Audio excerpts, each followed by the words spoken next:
These days, scientists know how you inherit characteristics from your parents. They're able to calculate probabilities of having a specific trait or getting a genetic disease according to the information they have from the parents and the family history. But how is this possible?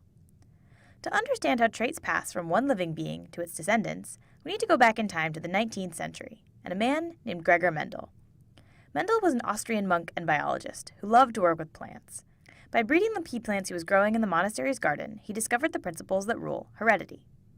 In one of the most classic examples, Mendel combined a purebred yellow-seeded plant with a purebred green-seeded plant, and he got only yellow seeds. He called the yellow color trait the dominant one, because it was expressed in all the new seeds. Then he let the new yellow-seeded hybrid plants self-fertilize, and in this second generation he got both yellow and green seeds, which meant that the green trait had been hidden by the dominant yellow. He called this hidden trait the recessive trait. From those results, Mendel inferred that each trait depends on a pair of factors, one of them coming from the mother and the other from the father. Now we know that these factors are called alleles and represent the different variations of a gene.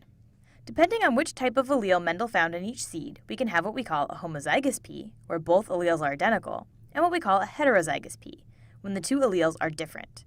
This combination of alleles is known as genotype, and its result, being yellow or green, is called phenotype. To clearly visualize how alleles are distributed amongst descendants, we can use a diagram called the Punnett square.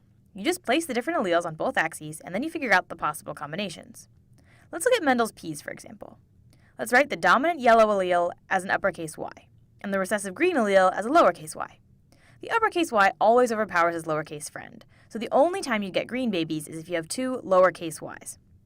In Mendel's first generation, the yellow homozygous pea mom will give each pea kid a yellow dominant allele, and the green homozygous pea dad will give a green recessive allele, so all the pea kids will be yellow heterozygous. Then, in the second generation, where the two heterozygous kids marry, their babies could have any of the three possible genotypes, showing the two possible phenotypes in a 3-to-1 proportion. But even peas have a lot of characteristics. For example, besides being yellow or green, peas may be round or wrinkled. So we could have all these possible combinations: round yellow peas, round green peas, wrinkled yellow peas, and wrinkled green peas. To calculate the proportions for each genotype and phenotype, we can use a Punnett square too.